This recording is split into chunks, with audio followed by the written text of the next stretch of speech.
Jermell Charlo beat Canelo Alvarez. Yeah, that's right. We got a fight coming up this weekend. It don't necessarily feel like it, especially considering it's Canelo Alvarez. But yes, we do got a fight coming up this weekend between Canelo and Jermell Charlo. A fight that we wasn't asking for, but we'll take it, right? And it's going down this weekend. But there's been a lot of talks amongst this fight. Early on when this thing got announced, Terrence Crawford's name was attached to these guys. His name has since died down as the fight got closer, and rightfully so. These two guys need to focus on each other and get this business squared away before we start thinking about Terrence Bud Crawford. But before I even talk about these two dudes, if you don't know, the card is extremely stacked from pretty much top to bottom. But we go talk about the main card. Udenis Ugas versus Mario Barrios is on the co-main event. Really good fight. I'm looking forward to the matchup. Jesus Ramos, upcoming junior middleweight, is going up against the Hammer Erickson Lubin, who fought Jermell Charlo some years ago at 154 pounds. And, that's a great fight. I mean, I don't know who's going to win. I think Jesus Ramos is probably a dark horse at 154 pounds. He's probably one of the top guys at 154 pounds, but yet is yet to be seen. We got to see how he looks against Erickson Lubin, who had his ups and downs, but it's been looking really, really good as of late. So we're going to see how Erickson Lubin looks against the tough Jesus Ramos, who destroyed Joey Spencer in his last fight. And Terrell Goucher, I see, is also on the card. Alexander Gosvick is on the card. Yeah, Kumaro Motan is on the card, right? Baby Tank. Stat card. A lot of other guys' names I'm not too familiar with. But those are the names that's notable. Frank Sanchez also is on the card as well. So yeah, this card has some familiar names on it, man. This is what PBC should have been doing for years, putting up these nice stacked cards for fans. So, just in case the main event is a dud, we at least we got some other fights that, entertained us. But Canelo, he looks like he's in shape. He looked like he's in shape going into this fight. There's been a narrative going into this fight, that Canelo's on a decline. We've been hearing rumors, you've seen videos of his former sparring partners coming out saying that Canelo is lazy. He'll quit in the middle of a sparring session. He'll quit because he's tired and things of that nature, right? So I'm not quite sure what Ahmed Abali's gain was from that, but whatever the case, he gathered some attention and Canelo debunked it. They probably won't be calling him back to spar again, right? But Canelo Alvarez, man, he has some things to say that I thought was pretty interesting in regards to his loss to Dimitri Bivol. And yeah, he says, I wasn't 100% physically speaking. My hand wasn't 100%. I couldn't train 100%. A week before the fight, I suffered a rib injury during training. I shouldn't have fought. That defeat is still a pain in my heart. I still haven't gotten over that moment. It affects me deeply because I shouldn't have lost. I am simply better than him. End quote. And this is why I tell you guys, man, a lot of these fighters are dudes that's winners, right? Even if they got a couple of losses as a professional, them dudes won a majority of their fights to even get to that point, right?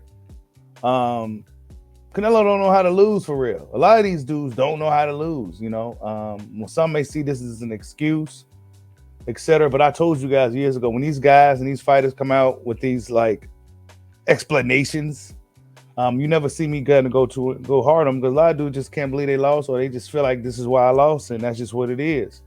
Canelo can't accept the loss of Dimitri Bivol. He probably really, really felt like he should have beat that guy. I mean, he was the last opponent on his European tour, and the last European guy he fought beat him. Of course, he's a Korean European, but yeah, he beat him. And Canelo still hasn't accepted that defeat. I don't know, man. Canelo believes that it was because he was injured, et cetera, going into this fight with Jermell Charlo. But Jermell Charlo believes that everybody will want to fight him once he beats Canelo Alvarez. Freddie Roach says that Jermell Charlo beats this version of Canelo Alvarez. Will he get the job done? What will happen? What if Jermell Charlo beats Canelo Alvarez? Will he be higher than Terrence Crawford on the pound-for-pound list? Will a victory over Canelo Alvarez put Jermell Charlo over Terrence Bud Crawford on boxing's pound for pound list? Jermell Charlo is a fighter who's been doing his thing in the sport, but yet and still have yet been able to really be stamped on that pound for pound list. If he beats Canelo Alvarez, will they be forced to put him on that list? At least, at the very least, replace Canelo Alvarez in his position that he's currently at. It's a lot of questions, man. It's a lot of questions. What if Jermell Charlo beats Canelo, man? I think he's gonna do a lot of high siding. I think he's gonna play a lot of A side games. I think that's what's gonna happen. That's typically what happens when these guys getting put in position, man. Their energy change. They start to move different. So I'm not expecting anything different from Jermell Charlo. But the buzz for this fight. The buzz for this fight just doesn't seem like that of a fight of his magnitude. You know, you got two undisputed champions, right? You know, maybe it's because people that didn't necessarily ask for this fight. This is a fight that kind of came out of nowhere with Canelo and Charlo. It just really came out of nowhere. Nobody necessarily asked for it. Canelo just kind of gave it to us. Charlo said, yes, I'll take it. Fans expected Jermell Charlo over the years to be the first guy, at least out of the Charlo twins, to face Canelo Alvarez, but it was smaller Jermell that ended up getting the fight, man. And hopefully he makes the best of it. Because going into this fight, I didn't like his energy. I thought he was he was a little too respectful. You know what I'm saying? And I watching Canelo, man, I know how that can go when I see these guys are very respectful and real kind. And, you know, they get in there and they fight as such. They fight real kind. They fight real passive. They're real docile in there. They're not really throwing punches like that. They're not putting combinations on them. And they kind of fighting Canelo's pace. And they fighting his fight. So if I see Jermell Charlo step into Canelo Alvarez, then I know it's for real.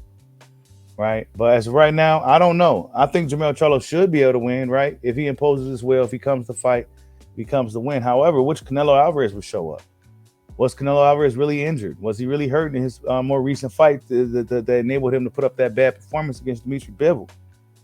We don't know. We got to see, right? A lot of people feel Canelo's on a decline. But see, I noticed it even before he fought Dimitri Bivol. I noticed that slippage in Canelo's game before he even fought Dimitri Bivol. I started noticing it, you know. But then when he got in there in Bivol kind of showed you like, yeah, man, this dude can't really mess with me like that. Of course, there was 175 pounds, but hey, Canelo Alvarez, that's the risk he was trying to take. Just came up short. But we gonna see how this fight plays out with Jermell Charlo. I expect either guy to be bombarded with Terrence Crawford questions this week. Yes, I expect them to be bombarded with Bud questions. Boxer fans going to be looking towards one of these guys, whoever wins, to fight Terrence Crawford next. I think both dudes, whoever wins, depending on the performance, if Canelo puts up a bad performance, he's not going to necessarily call out Crawford. He's going to be reluctant to do it, and he'll probably say, well, what does he bring to the fight or something like that. But if he looks good against Jermell Charlo, he may be feeling froggy, and he may really entertain that Crawford fight. I don't think he necessarily wants to deal with Benavidez or any of those guys unless he really, really, really has to. And for Jermell, if he beats Canelo Alvarez and he looks impressive, he may start high siding on Terrence Crawford and acting like he's a super A side and then he got to bow to my feet and all this other shit, right? Instead of just trying to get revenge for his boy Errol Spence, right? He probably play some politics game. And then if he looks bad against Canelo Alvarez, it may be the same. So I don't know, man. We go see. Jermell Charlo has been really, really iffy about potentially facing Bud Crawford. But they got to face each other first. And may the best man win. I still see it as a 50-50 fight as of right now, just because of Jermell Charlo's energy. But, you know, he could possibly be just playing possum and then go out there and turn to that lion that we all been looking for. Like, subscribe, holla at your boy. Peace out.